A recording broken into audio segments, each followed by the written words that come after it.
Also tracking a lot of tight races across Virginia tonight. So you've got less than 2.5 hours until the polls close in the Commonwealth. And remember, if you're in line when the polls close, you will still be able to vote. Yeah, but one of the big races we're keeping an eye on, Democrat Eugene Vindman against Republican Derrick Anderson, both vying for Virginia's 7th congressional district seat. Our Simone De Alba is live in Richmond tonight. And we know, Simone, you sat down with both of these candidates. You interviewed them throughout the cycle. How are those campaigns feeling about this night? You know, I've got to say, I'm sure each camp is feeling optimistic, but they've got to be feeling a little bit of nervousness, too, because these polls have just been neck and neck. When I was speaking with both candidates, the polls would toggle about 1% in either direction. And the most recent poll I found from Ragnar Research, Vindman is slightly leading Anderson by just about 2%. So, again, really gives you some perspective of just how tight this race is going to be. It is a dead heat. It is Virginia's most competitive race, as you touched on. That's why all eyes are on this one.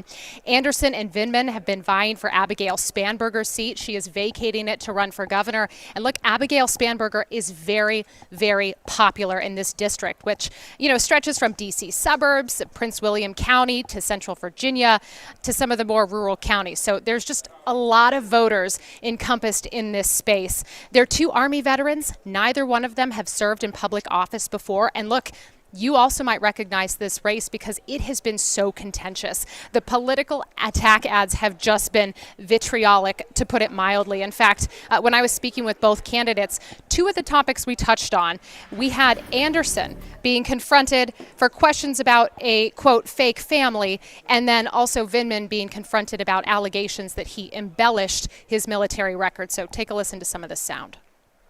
Did you retire at the rank of lieutenant colonel? Yes or no? I'm a retired colonel, and but there's any a embellishments. there's a difference in rank there. So just help me clarify and help me understand, right? So did you retire officially at the rank of lieutenant colonel, even though you hadn't yet hit the requirement for colonel? So Simone, again, my opponent is lying about my record, just like he lied about his fake family. I'm entitled to be called colonel. And that's all there is to it. It's B-roll footage. Every campaign in the nation, including my opponent, takes pictures and videos with people throughout the district, veterans, business owners, what have you. The woman in there is actually a good friend of mine. I served with her husband in the National Guard. They took a screenshot of a video of us hanging out. I never used it in any sort of campaign ad. I never used it in any of my material. Now, keep in mind, Republicans have held this district for nearly 50 years up until Spanberger was able to flip it back in 2018. So, again, look for this to be a continued contentious race tonight. Nerves are high.